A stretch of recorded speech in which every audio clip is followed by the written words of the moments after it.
Bom dia, igreja. Paz do Senhor Jesus.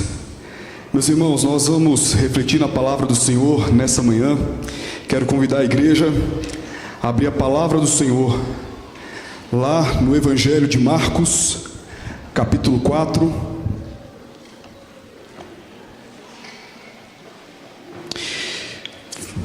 Vamos hoje meditar a partir do verso 35 até o verso 41, Marcos capítulo 4, do versículo 35 ao 41. Deixe a palavra do Senhor aberta antes da leitura. Eu lembro que um dia, minha filha mais velha, a Bianca, 9 anos, fez uma pergunta. Para mim, ela estava com 3, 4 anos. A pergunta complexa, difícil, e eu creio que todos vocês pais, ou que avós também, que têm contato com crianças, já ouviram perguntas semelhantes. E a pergunta era: pai, por que o fogo é quente? Vai eu tentar explicar isso para minha filha. Algumas pesquisas mostram que crianças, entre seus 2 a 7 anos de idade, fazem em média 300 a 400 perguntas por dia. Misericórdia. Perguntas como: por que a água é molhada? Onde termina o céu? As sombras são feitas de quê? Nem eu sei. Por que o céu é azul? Como os peixes respiram embaixo da água? Só graça para explicar tudo isso. Meus irmãos, a criança entre seus 2 a 7 anos de idade, o ser humano, ele está passando por um processo de desenvolvimento cognitivo. Um dos estudiosos, pensadores do desenvolvimento cognitivo humano, Piaget, ele fala que nesse período, o motivo das perguntas, nesse período o humano, a pessoa, passa por um estágio pré-operatório. Aqueles que são dessa área sabem muito bem o que significa isso. Pré-operatório, ou seja, eu faço perguntas para poder entender o mundo, eu faço perguntas para poder entender quem eu sou, eu faço perguntas para conhecer mais desse universo. Em 2009, o canal Futura, eu gosto muito dessa frase, já citei algumas vezes, lançou um slogan que eu achei incrível. O slogan era: não são as respostas que movem o mundo, são as perguntas. Também a Associação Brasileira de Ateus Agnósticos, há um tempo atrás, lançou uma campanha que carregava em uma de suas bandeiras a seguinte frase, e a frase era essa: a fé não dá respostas, apenas impede as perguntas. Repito, a fé não dá respostas, apenas impede as perguntas. E existe esse pensamento coletivo de que aquele que é religioso, aquele que tem fé, aquele que crê, é uma pessoa que deixou de fazer perguntas, é uma pessoa que deixou de questionar, é uma pessoa que tudo aceita, tudo tolera. É um povo que não é tão ligado à questão intelectual, que é uma grande mentira, uma falsidade isso. O grande fato que eu quero extrair de tudo isso aqui, a priori, é que perguntas nos tiram da superficialidade. Perguntas nos fazem aprofundar mais os relacionamentos. Perguntas nos fazem aprofundar mais no conhecimento de nós mesmos e da própria vida, e elas são necessárias. Perguntas são necessárias, são importantes. E o texto que nós vamos meditar nessa manhã, nós vamos meditar a partir das perguntas que o texto apresenta. Nós encontramos algumas perguntas nesse texto, e as perguntas, nos farão compreender mais a respeito da nossa fé, mais a respeito do nosso Senhor, mais a respeito da nossa caminhada nele.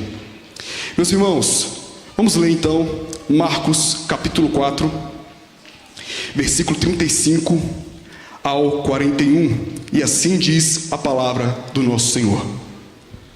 Naquele dia, sendo já tarde, disse-lhe Jesus: passemos para outra margem. E eles, despedindo a multidão, levaram assim como estava no barco, e outros barcos o seguiam. Ora, levantou-se grande temporal de vento, e as ondas se arremessaram contra o barco, de modo que o mesmo já estava a encher-se de água. E Jesus estava na popa, dormindo sobre o travesseiro. Eles o despertaram e lhe disseram: mestre, não te importa que pereçamos? E ele, despertando, repreendeu o vento e disse ao mar: acalma-te, emudece. O vento se aquietou e fez-se grande bonança. Então lhes disse: por que sois assim tímidos? Como é que não tendes fé? E eles, possuídos de grande temor, diziam uns aos outros: quem é este, que até o vento e o mar lhe obedecem? Amém. Nós estamos nessa cena, nesse contexto, podemos falar no período pré-operatório dos discípulos. Eles estão aprendendo, eles estão desenvolvendo a sua fé, conhecendo mais de si mesmos e do seu Deus. E aqui nós temos algumas perguntas que lançam para nós algumas lições preciosas. A primeira pergunta, na qual nós vamos meditar, é: mestre, não te importa que pereçamos? Jesus estava na popa, dormindo sobre um travesseiro, enquanto lá fora a tempestade avassaladora empurrava aquele barco de um lado para o outro, e aqueles homens tentavam de todas as formas a sobreviver, até que todos eles desesperados gritaram: mestre, mestre, não te importa que pereçamos? Temos alguns detalhes curiosos aqui. Jesus estava dormindo onde?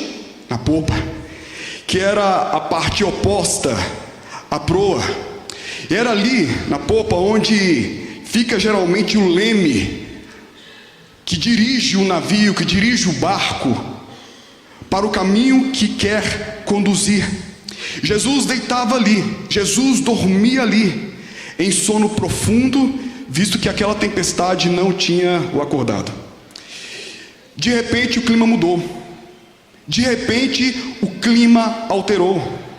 Nós percebemos que a natureza dá sinais de quando vai chover. Sabemos pela própria natureza, ventos, nuvens, temperatura, e partimos do pressuposto: olha, pode chover daqui a pouco, pode cair uma tempestade daqui a pouco. Mas aqueles homens experientes, pescadores, homens que conheciam o mar, homens que sabiam já as nuances da própria natureza, identificar se poderia chover, aqueles homens não conseguiram discernir isso, não conseguiram perceber antes isso. Então Marcos descreve de forma dramática para a gente uma situação onde nós encontramos alguns homens perturbados, angustiados, porque foram tomados de forma imediata por uma tempestade. E veja que curioso, tempestade de vento. E do outro lado nós temos Jesus dormindo, tranquilo. E a pergunta: mestre, não te importa que pereçamos? Ela é descrita de forma diferente pelos outros evangelistas. Mateus descreveu da seguinte forma: Senhor, salva-nos, estamos perecendo. Lucas capítulo 8, versículo 24 diz: mestre, estamos perecendo. Meus queridos, o que nós percebemos aqui é que por meio dessa fala desses discípulos, eles estão desesperados. Há um filósofo existencialista, Kierkegaard, que ele afirmou o seguinte a respeito da humanidade: conhecendo bem o ser humano, que não existe um que esteja isento de desespero, que tenha lá no fundo uma inquietação, uma perturbação, uma desarmonia. Fecha aspas aqui. Segundo esse filósofo existencialista, todo ser humano compartilha internamente a questão do desespero. Não há nenhum. Eu poderia concordar com ele, fato. Se o homem não tem fé, se o homem não conheceu o Evangelho, todos compartilham sim desse desespero. Todos compartilham sim. E eu vejo homens que estão sendo moldados na fé, homens que estão sendo trabalhados na fé, apresentando esse desespero, dizendo: mestre, não te importa que pereçamos? Outro filósofo, um teólogo alemão, certa vez falou: no desespero, não na morte, no desespero, o homem chega ao fim de suas possibilidades. Quantas vezes, meus queridos, nós estamos no limiar Nós estamos no limite, gritando muitas vezes: Senhor, desesperadamente, Senhor, não te importa que pereçamos? As ondas são graves, a minha situação é complexa, a minha realidade é lamentável. Não te importa que eu pereça? Não te importa que eu passe por isso? Não te importa a minha dor? Não te importa o meu problema? Não te importa as minhas preocupações, o meu barco? Não te importa os meus sentimentos, Pai? Não te importa a minha vida? O Senhor não se preocupa comigo? Quantas vezes, no meio desse desespero, essa é a nossa palavra? Meus queridos, a grande verdade é que se eu e você nós analisássemos que quem está no barco é Jesus, quem está no barco é aquele que tem o poder para controlar tudo e todos, nós não deveríamos de forma alguma sucumbir ao desespero. Nós não deveríamos de forma alguma sucumbir a essa questão que aterroriza a nossa alma, nosso coração e nossa mente. Devemos apenas confiar. Essa pergunta remonta a um desespero. E eu e você, nós aprendemos: se Jesus está no barco, não há o que temer. Diante desse fato, segunda pergunta: Jesus, despertando, repreendeu o vento e o mar, disse: acalma-te, emudece. Naquela hora, diante dos olhos de todos, o vento e o mar se acalmaram, fizeram-se grande bonança. E Jesus faz a seguinte pergunta: por que sois tímidos? Por que ainda não tendes fé? As perguntas aqui são perguntas para desafiar a fé. Ora, aqueles homens viram Jesus antes repreendendo demônios e eles se calaram. Aqueles homens viram Jesus antes repreendendo enfermidades e elas foram expulsas. Aqueles homens viram Jesus fazendo tantos sinais e Jesus estava com eles, e agora não era diferente.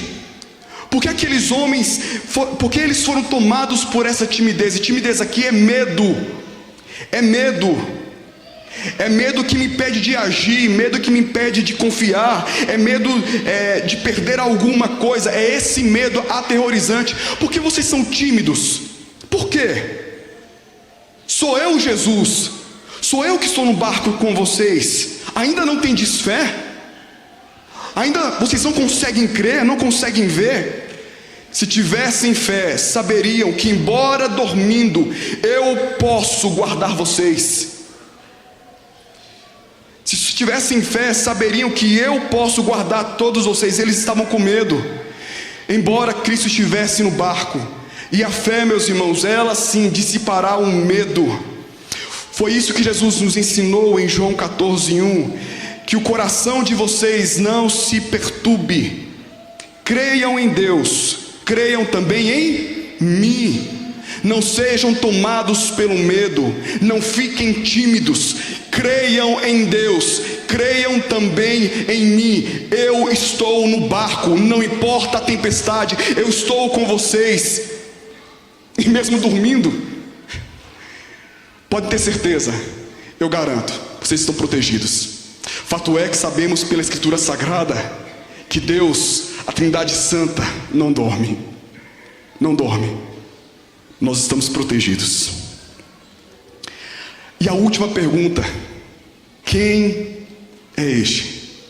Essa pergunta é uma pergunta que demonstra assombro, porque diante daquele milagre, o texto diz no versículo 41: e eles, possuídos de grande temor, diziam uns para os outros. Eu imagino eles olhando uns para os outros, dizendo: quem é este? Quem é este que até o vento e o mar lhe obedecem? Quem é este? É uma pergunta de espanto, meus queridos. Nós estamos acostumados a afirmar: a fé, o cristianismo é uma religião de afirmações. Isso é um fato, é verdade? Claro que é. Nós afirmamos: este é Cristo. Afirmamos: este é o Salvador. Afirmamos: este é o Emanuel. Este é a imagem de Deus, o primogênito de toda a criação. Nele foram criadas todas as coisas. Temos afirmações a respeito de Jesus. Ele é antes de todas as coisas. Nele subsiste, tudo subsiste. Ele é o cabeça da igreja, o corpo. Ele é o princípio, primogênito entre os mortos, para que em todas as coisas Tenha Ele a primazia. Nossa fé carrega afirmações a respeito de Jesus. Mas eu quero ter uma experiência de fé que me faça perguntar. Eu quero ter experiência de fé que, depois de ter lido a Escritura, depois de ter conhecido vários textos da Bíblia, quando eu experimento os milagres e o poder de Deus, me faça perguntar: quem é este? Quem é este que eu li, e cada vez que eu me aproximo dele, mais eu me espanto com o seu poder? Quem é este que eu tenho lido, orado, buscado, vou à igreja, mas todo dia que eu me aproximo mais dele, eu fico impressionado com o seu perdão? Quem é este que toda vez que, quanto mais eu estudo, eu leio, eu fico impressionado com o seu poder? A nossa fé é uma fé de afirmações. Ele é. A nossa fé também é uma fé de perguntas extasiadas. Quem é este que eu, em minha pequena limitação, em meu mundo e minhas experiências, jamais poderei chegar à plenitude do conhecimento do meu mestre? A fé faz perguntas. Quem é este? Nesse texto nós encontramos então 3 preciosas perguntas. Mestre, não te importa que pereçamos? E nessa pergunta, a fragilidade humana é revelada. Os medos são revelados. As angústias são reveladas. A outra pergunta: por que sois tímidos? Aqui nós somos confrontados. Aqui a nossa incredulidade é posta, é estampada, e nós somos mais uma vez desafiados a crer. E na última pergunta, feita pelos próprios discípulos: quem é este? Nós somos desafiados a ter uma fé que olha para Jesus, reconhece quem Jesus é, mas ao mesmo tempo sabe: eu posso viver hoje, conviver com Ele, caminhar 3 anos, 5 anos, 10 anos, não sei o tempo de fé que você tem, a eternidade nunca será o suficiente para falar: conheço plenamente. Mas todos os dias, em nossa experiência de fé, todos os dias que Ele nos dê oportunidade, experiências para perguntar: quem é este? Quem é este que até o vento e o mar lhe obedecem? Quem é este que me curou? Quem é este que transforma a minha casa? Quem é este que transforma a minha vida? Quem é este que abençoa a sua igreja? Quem é este? Que o Senhor nos dê uma fé que faça perguntas, sim, uma fé que o experimente, sim, mas uma fé que não viva de forma alguma estagnada, paralisada, mas que se desenvolva, que cresça e que nos faça crescer em intimidade e comunhão com o Senhor. Intimidade e comunhão com o Senhor, de forma que nós o conheçamos muito mais hoje do que o conhecíamos ontem, quando nós o encontramos pela primeira vez. Que Deus nos abençoe.